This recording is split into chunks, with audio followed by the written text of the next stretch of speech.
Hello, everyone. Thanks so much for joining us today.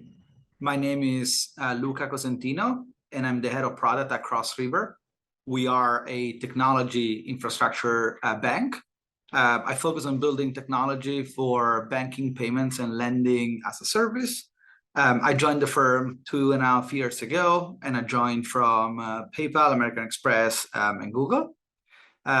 Here today to talk about embedded finance. Very happy and very excited about this giant opportunity that is going to become like a $7 trillion market over the next few years only. And most importantly, I'm also very excited about the concept of the better together value proposition, where by partnering with great companies, we really enable other consumers to leverage a lot of the products that we have and access financial systems in a different way. Most importantly, I'm also very happy that the creation of partnerships like this help bring higher lifetime value for the customer, as well as reducing frauds and risk on the overall ecosystem, which creates an incredibly good value proposition for both us and our partners. Speaking of partners, I'm here today with Ken Kruszka, who leads the merchant product and network at Trustly. Prior to Trustly, Ken spent 20 years in financial services and payment.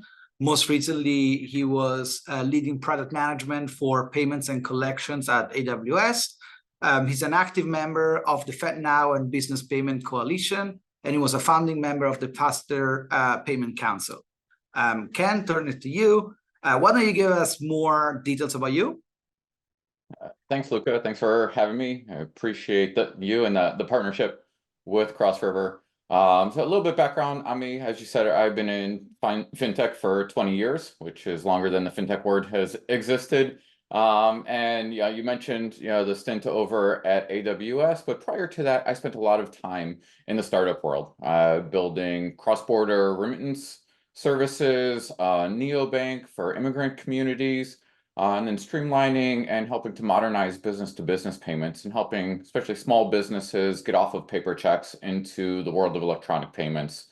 So it's been a fun journey, and really excited about where it's going next with embedded finance. Very cool.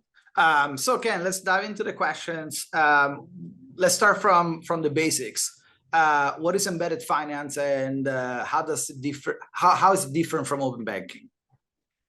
Yeah, and the way that I see it is really open banking and embedded finance are kissing cousins, right? They work together, right? The whole idea of open banking is that we have this mass of data that is locked in bank systems, and now we're going to expose that and allow new systems, new features and use cases to be built from this rich data source. And that's what embedded finance does, right? It takes that opening of that data and now embeds it into new experiences that help to better consumers' lives. Interesting. I'm particularly interested in this topic because, or even in this distinction, because they obviously exist together, but they also exist without each other. Think of airline cards being, to me, like the most obvious example that we're all familiar with. I'm very curious to see if purely embedded finance players will evolve and start offering more open banking products going forward. Yeah, and I think we're starting to see that, and we're going to see it very soon. This whole cascade of consuming information and then re-exposing it for others to build on top of, I think is really important for building that next level of innovation. And not only that, right, from a pure selfish innovation perspective, I think it's valuable. But now as the regulators come in, we're going to start seeing that no one can become a silo, right? Nobody can hold on to the data all for themselves. And so we're going to see this proliferation of more openness throughout the ecosystem, which I think is really healthy. I see a lot of excitement in your face while you talk about embedded finance and open banking. So what about this topic really excites you? To me, the whole idea here is that it's consumer centric, right? For years and years and years, this data has been locked away in banks, and it's been really for the provisioning of financial services. The data of financial services has been for financial services. But now what we're seeing is that we can take a real consumer-centric approach, use all of this data to build into experiences that are going to enrich consumers' lives and make things seamless, frictionless, just easier and more convenient for everyone. So I think that's what's really exciting. Yeah, I echo completely what you said. I started my career in a large consumer goods company, so completely different market. But really, the ethos of that industry is consumer focus and consumer understanding, right? Payments, in my opinion, started a little bit more with the concept of enablement, right? A little bit more similar with similar to the railway industry, if you want. But then it's totally evolving into understanding the user experience and really thinking that the concept of embedding finance within other products and merging that with open banking will increase transparency, which at the end of the day, in my opinion, is going to create a lot of focus on building the great customer experience, given the data that is going to be available. So jumping straight into asking our audience where does embedded finance or even open banking sit in your roadmap? So there's going to be a poll here. Feel free to answer, and then we're going to review the answers later.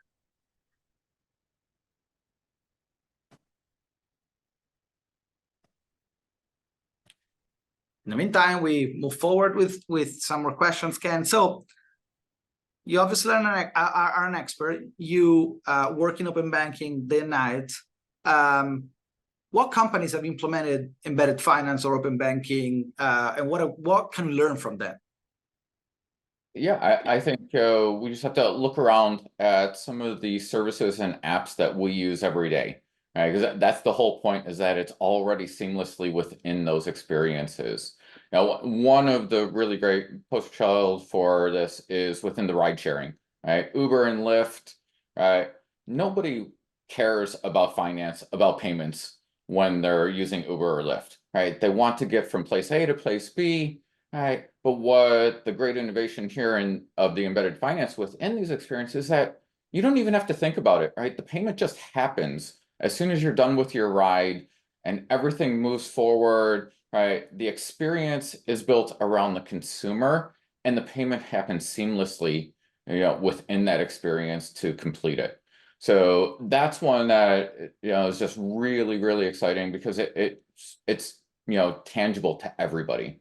But it goes beyond that, right? And there's varying degrees of embedded finance out in the world. So Starbucks, right, has a loyalty app, but it's also a payment vehicle, right? It's a little bit more explicit on, being a payment instrument, but the primary use of it is around building loyalty with the customer, which is really important.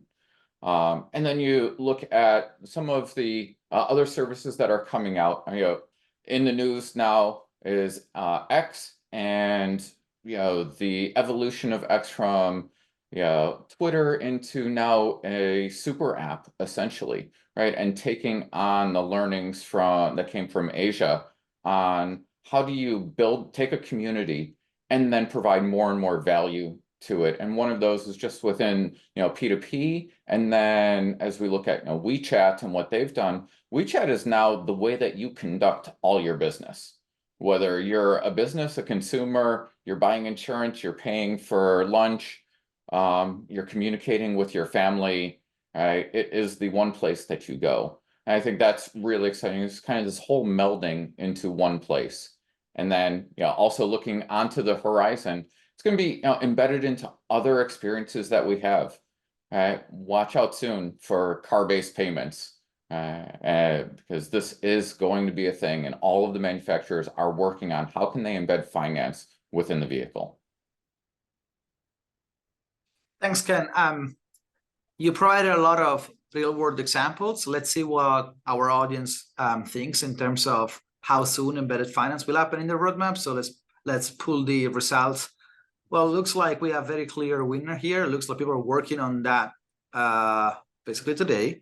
Because if something has to be on the roadmap in 6-12 months, I guess people are already doing the coding today.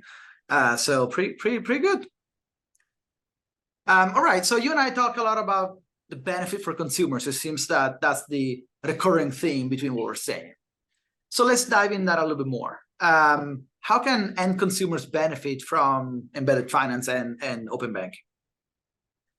Yeah, so we already talked about the Uber example, right? Where it's just seamless experience, but kind of expounding on some of that loyalty aspect. Now, having access to all of this information allows an app provider to get a richer perspective of who the consumer is, what their hopes, dreams, fears, and goals are. You can build experiences around that. So it's not just about moving money for those consumers and making a payment. It's really about gaining a better understanding.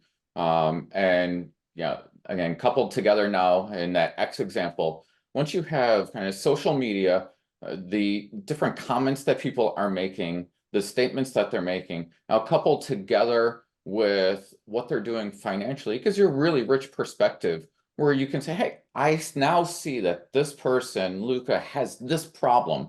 How can I solve Luca's problem in a new and interesting way? So that's where I think it goes next. I think, Ken, what you're saying is also reflected in some of the numbers that we can pull in general from the industry. So when you think of zooming out for a second, this to me is really a movement of expanding financial access one way or another one, right? And getting closer to consumer needs and solving for the consumer needs, which is essentially a deployment of the idea that you take financial products and you decouple them, you debundle them from financial players, and you bring them somewhere else in places where consumers are more naturally looking for the next thing. And the actual data point that to me is very interesting, that is part of the studies that someone else ran, is this idea of measuring the satisfaction of the fintech players and comparing that with the traditional banks. You do have this idea that the fintech, consumer fintech has a very high NPS, right, as a measure of satisfaction. And traditional banks have generally low NPS. And this is kind of a testament of the fact that fintechs start from the customer and solve for their needs, while traditional financial institutions start from their distribution and maybe push products in a slightly different way, resulting in a different view from consumers, which I think is a super interesting comparison to justify this big movement of getting closer and closer to the customer. So Ken, let's go deeper into what you do at Trustly. So how do you drive open banking? Yeah, so Trustly is one of the pioneers in open banking, actually the originator in the US of account-to-account payments. So we have been and continue to be on a mission to redefine the speed, simplicity, and security of payments, right, within the US and globally. Right, we established direct connections with thousands of financial institutions, right, to provide that embedded experience, the seamless experience, remove complexity and friction associated with account-to-account payments and this financial data access. And beyond that, providing those services, we're actually working back within the industry, and that to help drive regulation that's going to continue to open it up further. What we have seen is the lack of clarity in regulation has been holding back innovation. And so as we drive forward and define the rules moving forward, we're going to see an explosion of innovation within financial services that Trustly is driving. Yeah, for what is worth it, we at Cross River, we're extremely excited to partner with companies like Trustly, because linking to what I said before around getting closer and closer to consumers and really thinking of their needs first, it's a way for us to think that we're empowering like faster innovation and allowing companies like you to solve for real needs, which is exactly your core mission that you're talking about. And I think one of the challenges in this industry is generally that we, in the concept of product development and offering development, we are very motivated by empowering the companies so that their consumers, their customers are going to be able to use certain services that traditionally could be challenging to adopt, as we discussed before.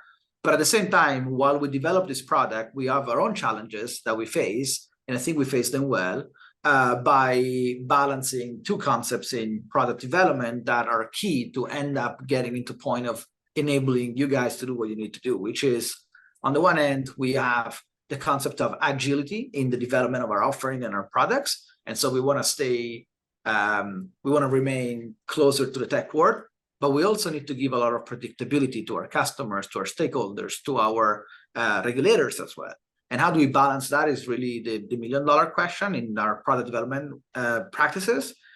We do that by establishing great product routines and empowered squads, which means that horizontally we allow smaller teams to be very expert in their domain so that they know what really they're doing. And hopefully the result of that is, again, empowering companies like yours to bring great products to the market.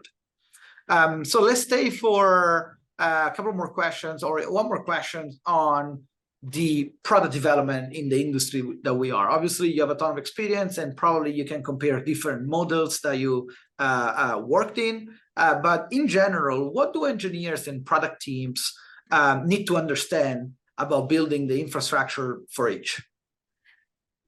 Yeah, so I think the first thing here is just a recognition that money is different from every other product out there. You can hack a like button, right? You can hack an e-commerce site and put things around on different places. What you can't do is hack people's financial information and money. It's just not acceptable. Trust is paramount in financial services. And as you start to embed them in your experiences, you have that obligation, that responsibility to safeguard and build that trust with your consumer. So this is where working with trusted partners, trustly, that can help you understand your use cases, your obligations, the regulatory and compliance aspects, and really just even the consumer sentiment around their money, right, is really going to help you accelerate your goals with respect to open banking and build the A+ user experience that you're looking for. Yeah, I love the way you think about money in general, but also working in this industry. I love how seriously Trustly takes it. One of the reasons that made me want to work in fintech is that everyone has the same rules. Like every player has the same rules. There's no way to hack it the way you describe it, right? And so what really makes a difference is how close, how much of an understanding you manage to get of your customers. In our case, an example is when we had to develop some of our products, think of the faster payments, right? Given that you're also an expert, one of the decisions that we made back in time was that customers care about sending a payment. They don't necessarily care too much about what really goes. Like in theory, they want to replicate the experience that they have with mail, right? It's either cheap and slow or more expensive and fast, something like that, right? They don't need to know all the abstraction that goes below. And so we thought of one way to increase the transparency for the payments was that the FedNow and the RTP could actually share the same endpoint so that they could be just one way to send money. And then based on availability of the network or things like that, then you could decide yourself which network you could use. So that's just one more option that our customers can use. We do have different perspectives that we can bring to the table. So if I consider fintech geographically, and I make for a second a comparison between North America and Europe, what is that North America can learn from Europe, or in terms of innovation when it comes to open banking and embedded finance? Yeah, I think you touched on it. First thing is we just have to recognize, right, US and North America, we're 15 years behind Europe. Europe has really grasped onto this idea of open banking long ago and has been driving the forefront of that experience. Now, not necessarily a bad thing, because now we get to learn from, you know, some of the successes and some of the failings that have happened over in Europe. You know, Luca, you had just talked about faster payments. You know, faster payments was out in Europe, in the UK, for 10, 15 years before we introduced it. And one of the things that we learned is, you know, with faster payments comes faster fraud, right? In the UK, you know, within the first 3 years after the introduction of faster payments, saw a tripling of fraud, right? What that's allowed us to do now in North America is to build that in at the ground level of, you need to look at fraud prevention, you need to look at security and sanctity of these transactions. You have to do it right at the beginning, because otherwise the fraudsters are going to find it before you have a chance to go and fix it. So that's, you know, just one of the real tactical learnings. I think, you know, beyond that, it's the US and Europe are similar and different. Europe is a collection of independent states. The US is united in name only, right? We are also a collection of 50 independent states that have different regulations around them. And so tying these things together, this is where, you know, PSD, you know, really had the idea of tying together the different regulations across the different countries. And we introduced that same concept here of getting to a single, you know, rule book, a single playbook for everyone to work off of, regardless of whether we are in California, Texas, Florida, New York, Illinois. That's going to help drive speed and innovation within the industry and help us move forward. So, you know, the other thing to really remember is that the EU has more of a central regulation-driven system, whereas in North America, we've taken more of a market-driven approach. So now regulation is catching up to where the market is in open finance.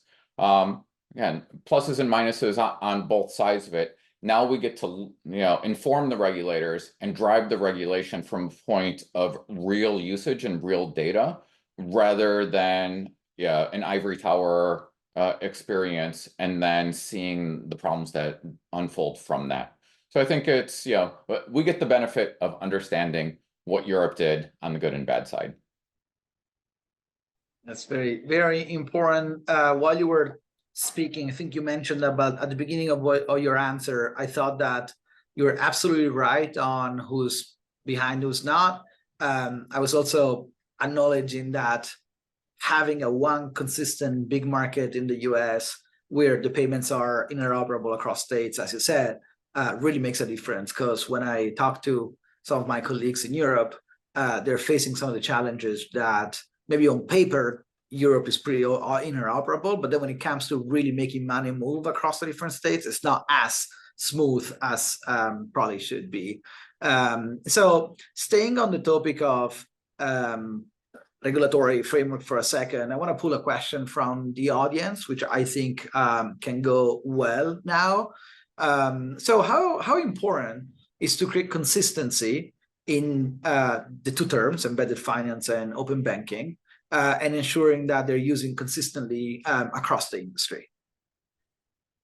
Yeah, I think clarity is super important, right? And, you know, to borrow a phrase from one of the great philosophers of our time, George Carlin, we do think in language. And so the quality of our thoughts and ideas can only be as good as the quality of our language, right? Take, for instance, the word payment, right? It's terrible. It means 18 different things in different contexts, right? A physical in retail consumer purchase payment is very different from a B2B invoice payment. A card payment is very different from an ACH payment, which is different from a wire payment. But we use a single word, and it's created a lot of confusion. So as we look to disambiguate embedded finance, open banking, it's important, right, to now differentiate the different parts of what you're working in, right? At first, we started off with the word fintech, but again, that was too all-encompassing. So now it's broken out into insurtech, proptech, regtech, etc. So when you go and engage with another partner, you understand what their offering is, what problem in the ecosystem they're solving, and we can work together and shortcut some of that confusion. Yeah, couldn't agree more. Still staying on the regulatory side, how will the upcoming Dodd-Frank regulation, how do you think is going to impact the embedded finance industry? Yeah, so Rule 1033 Dodd-Frank is finally, right, the US's answer to PSD, right? Now we're establishing, we talked about, ground rules across the US and leveling the playing field for open data, right? The rules, the responsibilities, the obligations, right? So it's not just going to blow open the doors and say, okay, everyone has access now to all of this rich bank data, right? With that, power comes great responsibility. And so the rules are going to put in place, checks and balances and bounding boxes so that, for the amount of access that you're getting, you're going to have a commensurate amount of responsibility for safeguarding, protecting, and indemnifying the rest of the community for the use of that data and that experience. The CFPB is not going to let open banking become the wild, wild west. Yep, I agree with you. Enough of the regulatory side. Let's switch gears. Let's go into our partnership. We have a partnership that I'm very proud of. So why don't we talk about that a little bit in the next couple of questions. So how does, try to explain to the audience, how does the Cross River Trustly partnership support the embedded financial experiences? Yeah, so first off, let me draw back on my experience, right? Before there were partners like Cross River, right? Everyone had to go and kind of build their own bank sponsorship relationship. You need to go through mounds and mounds worth of due diligence in order to prove to a sponsor bank that you have the systems and processes in place to deal with this financial system.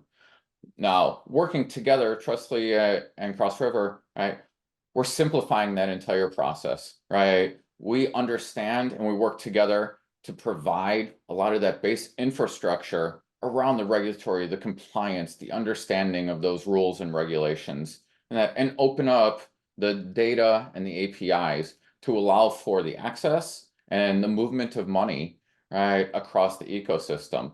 So, we're building those initial building blocks that then, right, you as application builders can come in and take to build your first-class experiences embedding these.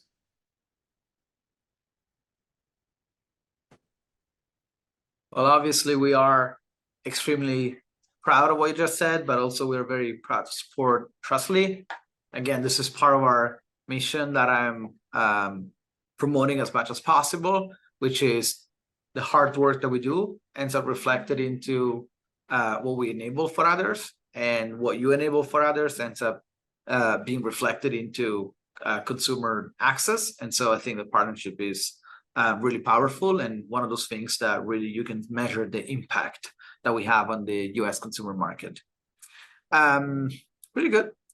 So I want to pull a question from the audience now, which I think is somehow linked to what you were saying, right? You were talking about this data. You were talking about the open banking accessibility that it gets.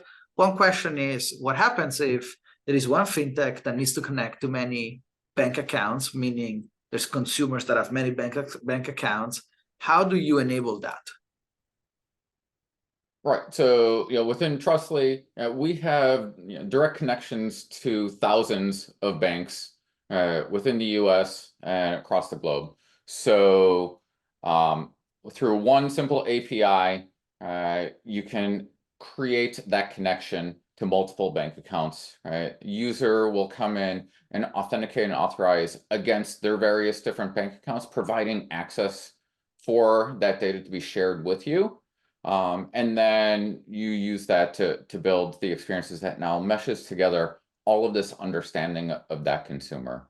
So similar to Luca, what you were talking about on having a single endpoint for RTP and FedNow, right? Trustly provides the same kind of single endpoint for access into thousands of banks across the US and across the globe. That's fantastic. And I think you answer the question that we had before perfectly. So if we are, one of the things that you mentioned at the very beginning was that there's some direction or some examples into going into more complex applications that provide more and more services. I think you mentioned something about WeChat before as this aggregator of many services and the single entry point into essentially like a world of possibilities through partnership with many other services. So one question for the audience is whether this kind of approach poses additional risks to the system, which means that now all you're doing is centralizing access to financial services and putting it into the hands of one player, for instance, like WeChat in this case. So the question that the audience is asking is whether, in your opinion, this poses risks. And the example that is provided is whether WeChat being down, for instance, now all of a sudden, like people are locked out of the financial system. Yeah, so I think that when you look at it, it's really one issue that is going to be driven by the market, right? People will decide what they want, right? If we try to prevent people from making the choices that they want, there's going to be a revolt, there's going to be underground usage, there's going to be all kinds of negative ramifications. So to me, that's a bigger risk, right? Is trying to keep things siloed. I want to hold on to everything and protect it because I know I'm the only one who can protect it. I don't trust others, right? The idea here is creating a framework and a tapestry of trust that is leveraged across partnerships. I think that's really the healthy part of what is coming out now on, the Rule 1033 making that is happening, is it's not just saying, yes, it's open. It is saying, now this is your rights and this is your responsibilities. And some of those responsibilities are going to be reporting back to the regulators, right? As an open banking consumer, right? And how are you using that data? How are you being responsible for the safeguarding of that data? How are you protecting Grandma Moses, right, and all of her valuable data so that she doesn't get swindled, right? And this is really, really important. Again, it goes back to understanding and keeping the consumer in mind. No one should be thinking about, oh, great, open banking is here now. What can I, as a company, do to make money? Everyone should be thinking, what can I do with this in order to solve real problems for real people, right? And if you keep true to that North Star, then you will do right. You will take all of the different measures that you need to protect this information. And I'm not really worried about the idea of everything being aggregated in one place because there's always a niche. There's always something that is left out. There's always another problem that can be solved, and no one company can solve it all, right? So there is going to be more and more opportunity, and then let the consumers decide. Fantastic. So Ken, I am like product manager in a company and have a good loyal base in front of me. Like I have a good relationship with my customers, but I'm thinking of building some embedded finance strategy. What are some factors that I need to consider when I build a strategy? Yeah, I guess kind of lean into the same thing. First is understand, right, your consumer, understand your user, right, their hopes, dreams, fears, and goals, understand their pain, right, and look at how do I solve their pain, right? And if open banking and embedded finance just happens to be one of those solutions that helps to solve their pain, now you really dig into the hard work in financial services, right? There are compliance obligations, right? If you're dealing with cards, there's PCI compliance, right? If you're dealing in finance at all, you're dealing with SOC 2, right? So you need to understand, right? What do you need to do, right? Just to get into business here. It's not a matter of just saying, okay, great. Ken and Luca want to send money back and forth to each other. I'm just going to move money from Ken's account to Luca's account. Remember, anytime you as a product person say the word just, you're wrong, right? There's a whole lot underneath just, right? And it's digging into that to understand it, right? Whether it's from, the technology perspectives. Remember, in the US, a lot of our financial systems are still batch systems. So understanding the technology perspective, RTP, FedNow are real-time systems built on modern architectures, which provide you with instant feedback on whether a transaction is completed or not. Cards give you an authorization. A settlement happens sometime later. So there's a decoupling of the payment approval from the settlement aspect.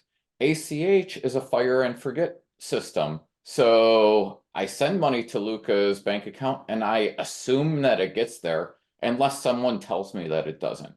Right, so understanding the different paradigms of where you're working is really important because it leads into what are the questions that the consumer is going to have, what are the misunderstandings that they're going to have, and how can you get out in front of that so that you can, again, build that trust right from the beginning with an experience that's going to educate your consumer about their expectations and drive forward to solve their problem. Yeah, I love to think of what you said in terms of creating positive flywheels, right? When I think of like a user base, what you can do is you can look at the embedded finance and open banking options, and then start thinking about through that new work stream, what I can do is I can offer something that my customers want even more. At the same time, I will get more data because I will get to know them better, more than I do now. And so I can keep improving from there. And so it's a self-reinforcing relationship with my users that over time end up growing much more than any other thing that could be outside of the financial world. But I also love what you said about just. It's probably we should probably schedule a product management webinar at some point. But I want to ask you one question related to that, right? Just to give an example to the audience. So you do have the account-to-account word, right? And you could say when a product manager talks to engineers, like, oh, it's just an account-to-account payment. Just to give an example to the audience, what would that be the difference between a domestic account-to-account payment versus an international account-to-account payment? Yeah, well, first, right, let's talk, keep it simple at the beginning and just talk domestic, right? There are multiple mechanisms for moving account to account, right? There's, on us transactions, if you're at the same financial institutions where it's just a ledger entry. ACH, as we talked about, right, is a batch system with fire and forget, right? There's debit card, right, which can be used for account-to-account payments, right? And so you're leveraging different end user payment vehicles, right? A PAN versus an account routing number, something that is physical versus something that is, more online driven. And so the way to move money is different based off of how you choose to move money. Now, layer on top of that the complexity of cross-border. There are no regulations that are global. So now you're dealing with understanding the monetary regime around all of the markets that you're going to serve, right? You need to understand, right, the consumer bases are different, right? In Europe, for instance, push payments have been, right, the thing for over a decade. Users are just experienced with, okay, I'm going to buy this thing, I'm going to do a push payment for it. That has certain ramifications, right? It's credit push, it's instant, it's irrevocable. These are the things that now we're trying to build into RTP and FedNow, but a US, North American consumer doesn't have that mindset, right? They have the mindset of, oh, right, someone's just going to draw funds out of my account, right? I register my AT&T, right, my bank account with AT&T, and then every month they just do an auto debit to take funds out of my account, which, for me, right, it eliminates the hassle. I don't have to think about making this payment, right? But then it has different ramifications around the liabilities, chargeback scenarios, etc., that are allowable. So, one is really just understanding different mindsets, different regulatory regimes, and then you get into, the impetus mismatch of now the systems aren't connected, right? The currencies aren't the same. So now you have to bridge both of those, right? You need to move money from US to somewhere in Europe, and then within Europe to get it to the account that you want. You need to deal with the FX exchange between them, right? And don't forget that you want to make this completely transparent to the user so that they know exactly how much money is going to come from an account in one place and how much money is going to land in an account in the other. And so if you have different geographies in this example that you just made, right? And you have the North America and you have Europe and you have Asia, and you previously said that North America tends to be behind Europe. Do you think, this is a question from the audience, do you think we're going to get to a point of leveling these two regulations? I think the world is a very, very complex place. And some of it is, right, people are different where they are, right? There are different cultural norms, there are different expectations, they grow up differently, with different values that are identified and prioritized for them. So we start off with people are complex, right? And different people living in different places have different norms around that. Layer on top of that, the political organization into countries, governments have a duty to protect and safeguard their citizens, right? And that's first and foremost their priority. So, what may be best for someone in the US may not be the same thing that's best for someone in Germany or in India or in Brazil. So, having a place where we level this to having a single regulatory regime, I think is, overly optimistic, because people are difficult. So, Ken, I'm going to push you. I'm sorry, but yes or no? No. Okay, I agree with you. All right. So heading towards the end of this, I want to ask you, what is the next big thing in this world? The next big thing, I think, the beauty of open banking and embedded finance is that, Luca, you and I are here, right, providing those building blocks, and everyone attending this webinar, right, you are the music makers, right? You are the dreamers of dreams. You are the ones that are going to create that next big thing out of the building blocks that we are providing for you. So I applaud you. I am here to help you. Anything that we can do to help you realize those dreams and solve those problems to make the world a better place, please, would love to help you do that. Love your call for action here.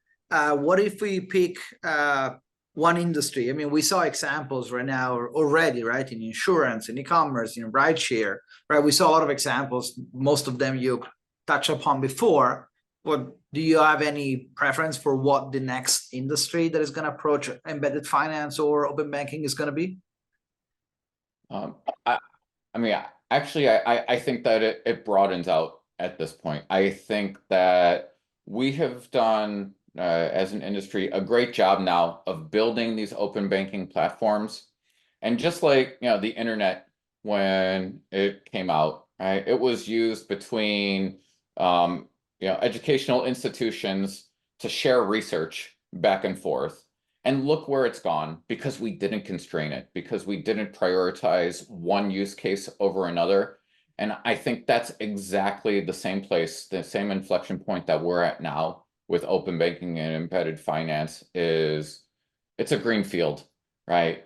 Go and make great things with the services that are available. Yeah, I agree. And in fact, I think in the space where you and I work, we hear the word infrastructure or platform way more than we hear company. And that's kind of showing what you just said. I'm going to go for one use case, which I think is going to be more prevalent. And I think is going to be increasing the frequency of pay, like the payroll, from monthly or bi-weekly into possibly even daily going forward. So let's see. That's just my bet. Let's talk in a few years and see where we are. Ken, we're about to close, but any final thought?